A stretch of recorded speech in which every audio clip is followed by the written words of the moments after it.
7 de la mañana con 42 minutos, continuamos con más información aquí en El Primer Café. Para platicar acerca del detalle de las candidaturas independientes, como todos los miércoles nos visita aquí en el estudio Paco Abundis, director general de Parametría. Paco, ¿cómo estás? Muy buenos días, Muy gracias bien, por acompañarnos.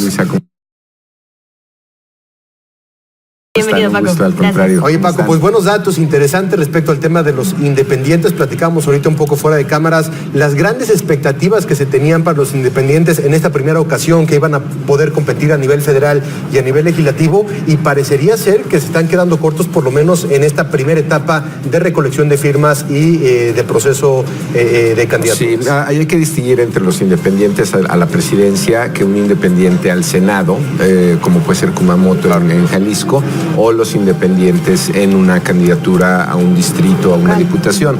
Es infinitamente más fácil conseguir firmas para un distrito de diputación o un, digamos, lo más noble sería una senaduría en Tlaxcala, claro, Campeche, Colima, ¿no?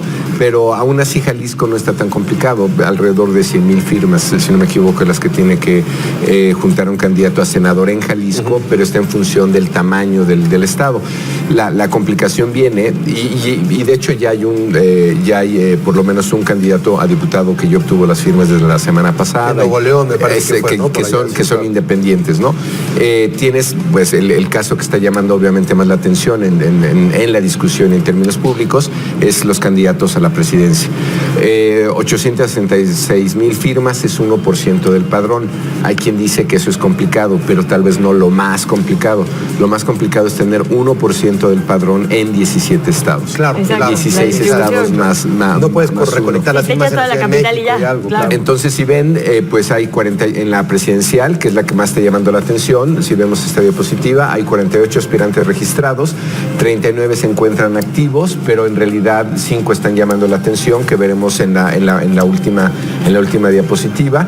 En las diputaciones federales hay 184, 172 activos. Como decíamos, esta es la posición probablemente más fácil. El límite o el umbral varía según la lista nominal del distrito electoral federal correspondiente, pero están bastante estandarizados nuestros distritos federales, y como diríamos, en las senadurías es donde tenemos más varianza porque está en función del tamaño del estado, ¿no? Entonces, entre más pequeño el estado, menos firmas, es más fácil llegar al 1% del padrón.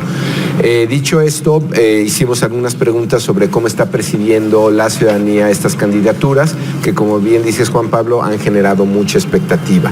Hay que decir aquí, en medición estamos teniendo una pregunta de método o de motivación del elector. ¿Los independientes son una categoría independientemente de quién sea el candidato? ¿O los independientes van a variar en función de si es Margarita, el Bronco? Son dos cosas distintas. Que valga la persona. Exactamente, parece la misma pregunta. Algunos tenemos la hipótesis de que la categoría independiente, uno, a quien le está quitando más es a Morena, y dos, después al frente. ¿Por qué a Morena y por qué al frente? Porque es la opción en términos de perfil. ¿Nunca votarías por un priista en ese sentido? ¿O un panista nunca votaría por un priista, pero un priista sí votaría por un panista? En términos de perfil, el independiente es el voto más antisistémico. Ya. Y el voto más antisistémico dentro de las grandes fuerzas electorales es el de Morena. Es un voto primero opositor y luego antisistémico. Cumple ambas categorías o ambas propiedades. Entonces, creo que esto es importante mencionarlo porque todo el mundo cree que al primero que lo hubiera quitado es al frente. Claro. No necesariamente. Si vemos qué es lo que está pensando la gente al respecto, el primer gráfico habla de los niveles de interés y habla de estas expectativas a las que te referías, Juan Pablo. 69% de los electores, 7 de cada 10, se enteraron de estas, como vemos en esta Dona Pay. Sí, es decir, la pregunta literal fue: ¿usted se enteró de la intención de algunos ciudadanos para competir en la elección presidencial de 2018 como candidatas y candidatos independientes? 70% es alto. Es un buen número de conocimientos, sí. Así es, para, digamos, y ya habla más de la expectativa, ¿no? Que ya veremos el resultado, ¿no? En el siguiente gráfico hablamos de las posibilidades.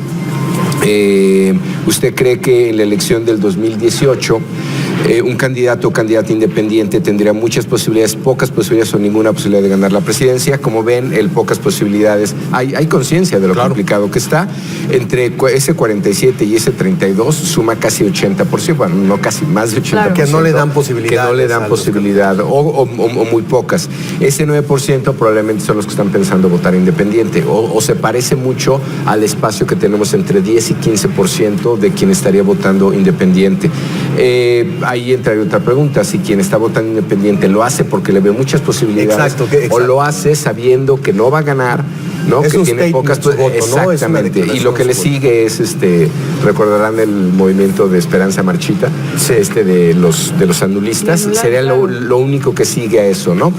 Después, el nivel de dificultad, ¿no? Qué tan difícil va a ser conseguir estas 866,000 firmas y los 17 estados del país. Como ven en el siguiente gráfico, todo el mundo sabe que es bastante complicado. Y estos números ustedes los levantaron una vez que ya había iniciado el proceso para los independientes de recolectar las firmas, es decir, así es. Ya se habían dado a conocer los problemas, con la aplicación, con la conectividad y sí, con claro. Estábamos como a la mitad de la discusión. De hecho, yo pensaría precisamente por eso que ya subió el nivel de conocimiento y probablemente de expectativa. Pero esto es antes de que hubiera todos los problemas con la aplicación y todos los argumentos que ha habido por parte de... Con todo y eso, 74% decía difícil. Así es, claro. Y yo creo que pues se va a disparar, ¿no? Sí. Sobre todo declaraciones, yo creo que los dos más activos han sido el senador Ríos Peter y Pedro Ferriz de Con, que han hablado de las dificultades. Margarita, ¿no? Sí.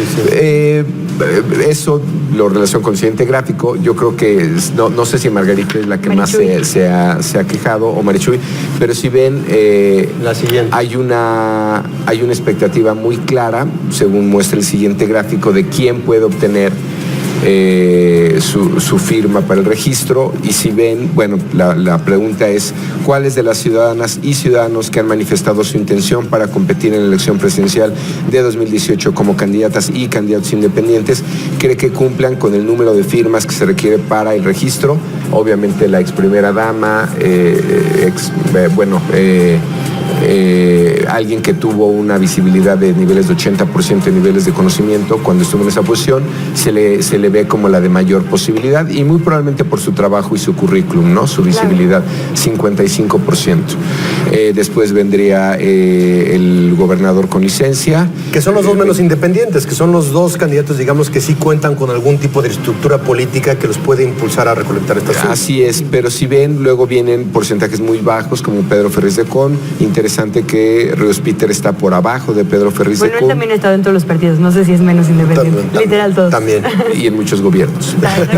De los para sumarle, claro. Pero bueno, esa es parte de la contradicción o de la ironía que existen para posiciones, incluso como las de consejeros. Se quiere gente con experiencia, pero que sean químicamente puros, que eso es difícil, ¿no? Entonces, Paco, esta parte que algunos candidatos que en algún momento fueron suspirantes a contender a la presidencia de manera independiente, que finalmente decidieron no hacerlo porque decían, bueno, un escenario, un campo repleto de independientes ayuda a los rivales políticos que nosotros no queremos impulsar a nivel electoral. En ese sentido, ¿tiene razón este tipo de declaraciones o este tipo de posicionamiento? Yo creo que sí, solo que no, digamos, viendo a quién nuevamente le quitan votos estos independientes, algunos creemos hay fuerzas políticas interesadas en que consigan ese registro. Claro. Porque porque estás hablando, más que el voto duro, estructuras de partidos. Por ejemplo, en el caso de Margarita, ¿no? Uno de los argumentos es, más allá de si es panista o no, hay estructuras literalmente calderonistas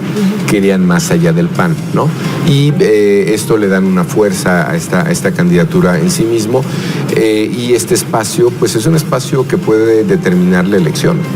Si en el 2006 se definió por .56 o el Estado de México se definió por 2.5 puntos, tener 3, 4, 5 puntos, tener alrededor entre 10 y 15 puntos en ese espacio, sí puede ser una determinante importante en una declinación o en no dejar crecer alguna fuerza política.